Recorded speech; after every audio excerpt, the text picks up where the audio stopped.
Magandang araw po sa ating mabilis na nagbabagong mundo. Ang Filipino, ang ating pangbansang wika, ay patuloy na sumasabaybay sa agos ng panahon. Isa sa mga kapansin-pansin na katangian neto ay ang kakayang umangkop at yumaman sa pamamagitan ng panghihiram ng mga salita mula sa iba't ibang pinagmulan. Ang panghihiram ng mga salita.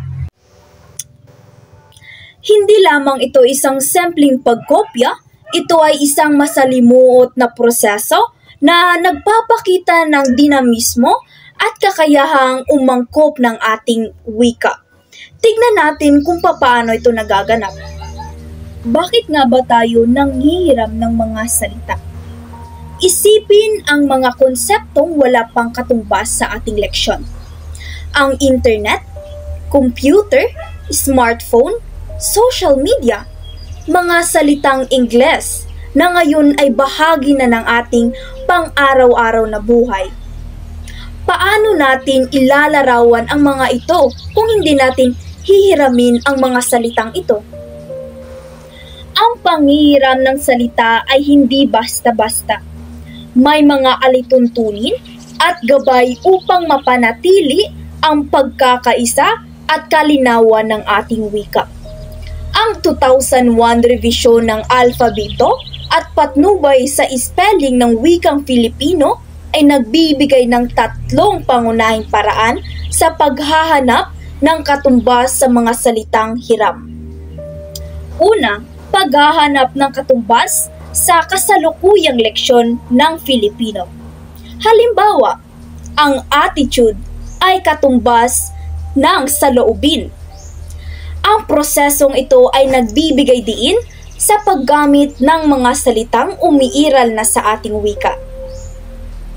Pangalawa, pagkuha ng salita mula sa iba't ibang katutubong wika sa Pilipinas.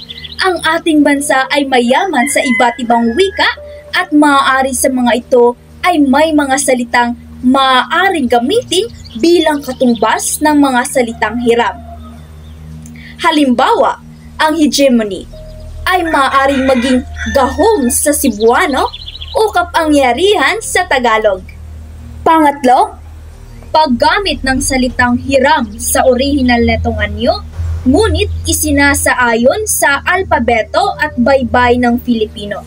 Ito ay karaniwang ginagawa sa mga technical o termino sa mga salitang may natatanging kahulugan. Halimbawa, sa Ingles, centripetal, commercial, advertising, radical,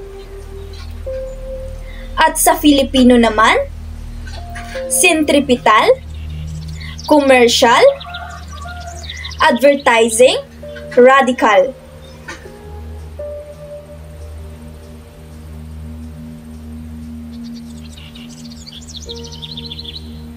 Ang panghihiram ay nagpapakita ng mahabang kasaysayan na nakikipag-ugnayan ang Pilipinas sa ibang bansa.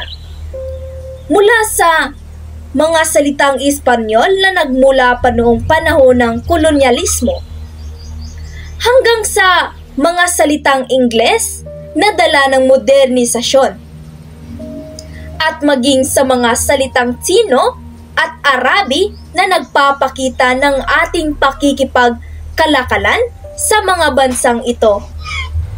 Alam niyo bang may mga partikular na letra rin na ginagamit sa mga salitang hiram ng buo, gaya ng C, N, Q, X, F, G at V at Z, depende sa konteksto. Halimbawa sa mga pangtanging ngalan: tao, Quirino, Julia. Sa lugar: Canada, Valenzuela City. Gusali, Sineza, State Condominium. Pangyayari: first quarter storm, El Nino. Sasakyan: Kautas Airlines, Donas Montserrat. Salitang technical o scientifico. Halimbawa, cortex, quartz, filament, X-ray, zoom. Salitang may natatanging kahulugang kultural. Halimbawa, kanaw. Ito ay galing sa Ifugao at ang ibig sabihin ay pagdiriwang. Senyora. Ito ay galing sa Espanyol at ito ay ale. Haji. Ito ay galing sa Maranao at ito ay lalaking Muslim na nakapunta sa Mecca. Azan. Ito ay galing sa Tausog at ito ay unang panawagan sa pagdarasal ng mga Muslim. Salitang may irregular na spelling o gumagamit ng dalawang letra o higit pa na hindi binibigkas o ang mga letra hindi katumbas ng tunog. Halimbawa, bouquet, plateau, champagne, rendezvous, mosha. Salitang may international na anyong kinikilala at ginagamit. Halimbawa, taxi, exit, fax. Gamitin ang mga letrang F, J, V, Z para katawanin ang mga tunog. Kapag binabaybay sa Filipino ang mga salitang hiram. Halimbawa, fixer. Ang salitang fixer na mula sa Ingles ay may tunog na. Sa Filipino, ito ay binabaybay na fixer gamit ang letrang F. Subject. Ang salitang subject na mula sa Ingles ay may tunog na. Sa Filipino, ito ay binabaybay na subject gamit ang letrang J. Vertical. Ang salitang vertical na mula sa Ingles ay may tunog na. Sa Filipino, ito ay binabaybay na vertical gamit ang letrang V. Zipper. Ang salitang zipper na mula sa Ingles ay may tunog na. Sa Filipino, ito ay binabaybay na zipper gamit ang letrang Z. Gamitin ang mga letrang C, N, Q, X sa mga salitang hiniram ng buo. Halimbawa, reflex. Ang salitang ito ay galing sa salitang Ingles na reflex at ginagamit ang letrang X. Requiem. Ang salitang ito ay galing sa salitang Latin word na requiem at ginagamit ang letrang Q. Cell. Ang salitang ito ay galing sa salitang English na cell at ginagamit ang letrang C. Catalunya. Ang salitang ito ay galing sa salitang Kastila na Catalonia at ginagamit ang letrang N. Sa kabila ng benepisyo ng panghihiram, mahalaga ring isaalang-alang ang pagpapanatili ng kalinawan ng ating wika. May mga hamon pa rin sa pananatili ng balanse sa pagitan ng pag-angkop sa modernong panahon at pagpapanatili ng ating sariling identidad. Ito ay upang mapanatili ang pagkapare-pareho at kalinawan sa pagsulat at pagbigkas. Ang pag-aaral ng panghihiram ng salita ay hindi lamang tungkol sa pag-alam ng mga tuntunin, kundi pati na rin sa pag-unawa sa kultura at kasaysayan na nakapaloob sa mga salitang ito.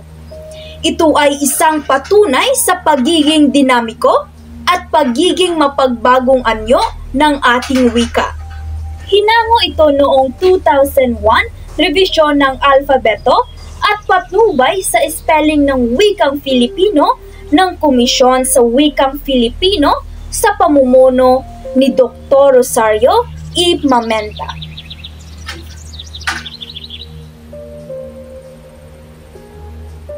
Ano ang pangunahing dahilan kung bakit nanghihiram ang Filipino ng mga salita mula sa ibang wika?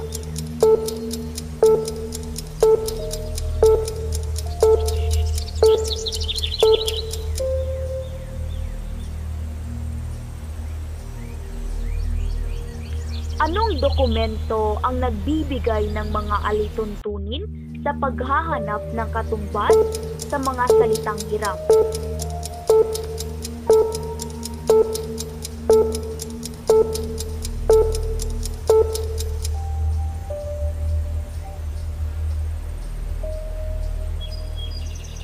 Paano binabaybay sa Filipino ang salitang fixer mula sa Ingles?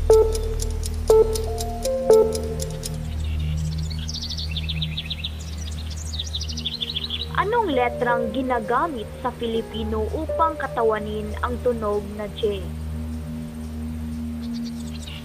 Ano ang salitang hiram mula sa Latin na gumagamit ng letrang Q?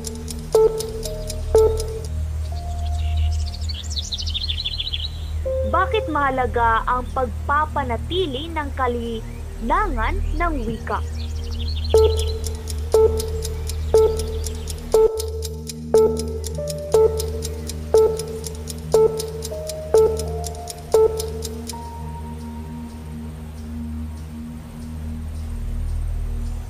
Anong salitang hiram ang gumagamit ng letrang X?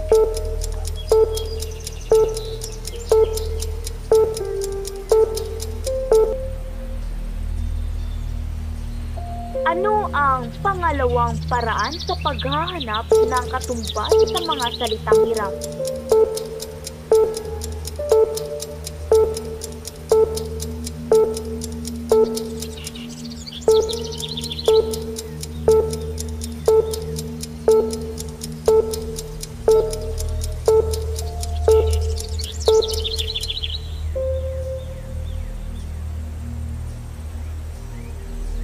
Anong salitang hiram ang gumagamit ng letrang C?